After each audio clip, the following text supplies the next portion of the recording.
Morning. I know. One day a week I get to work from home, so boss doesn't see me. Anyway, I just wanted to make an update. This is kind of a slightly embarrassing update. I feel kind of bad.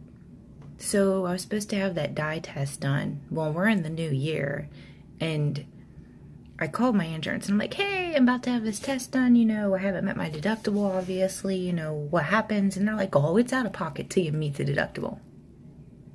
It's like, okay.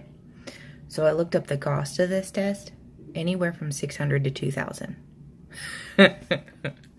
So I called the fertility doctor and I left a voicemail for the nurse. And I just knew they were going to say, oh, if you're not going to do this test, you can't do it. We're going to have to stop treatment. So all day yesterday, I was just ready to go home, and just go home and cry, because we've finally gotten to a point where we know the medication I need. We know the amount.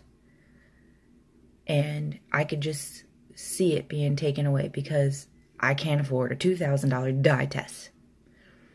Well, right before lunch, the nurse calls, and I explain, and she goes, well, let me look at your insurance, and she puts me on hold for like 5 minutes, and I'm just dying inside this whole time. She comes back, she goes, I see what you're talking about. And I said, well, is this absolutely necessary? And she said, no. And I said, well, if I refuse this test, at least right now, does that mean treatment stops? And she says, oh no, we can continue doing treatment as long as you understand that if it is a blocked tube, that this isn't going to work. And when we do eventually do the test and find out, you can't be mad because you're the one that's telling us not to do it. I stood there in the lobby next to the bathrooms at work with people passing by, literally about to bawl.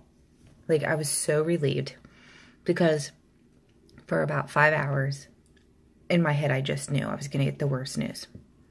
I was so relieved. The poor nurse was like, it's okay. Don't have a panic attack. It's okay. So I'm allowed to continue with the treatment. I will go on the 11th for the ultrasound. I am paying out of pocket now. I did ask if they had anything, because I've never had to pay before, just because it was coming out of insurance after deductible.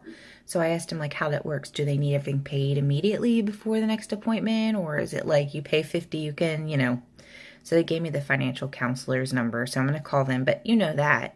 They'll probably be like, well, we can't tell you till you owe something. But anyway, I'm just super relieved. So, slightly embarrassed that I had to turn down the test. I will eventually, hopefully I won't need it. But, yeah, that's my update. So the 11th, I do the normal ultrasound, and we do the injection, I believe, as long as the ultrasound looks good. And then we wait and see. So anyway, good morning or afternoon, evening, whenever you're watching this, and have a good rest of your day. Bye.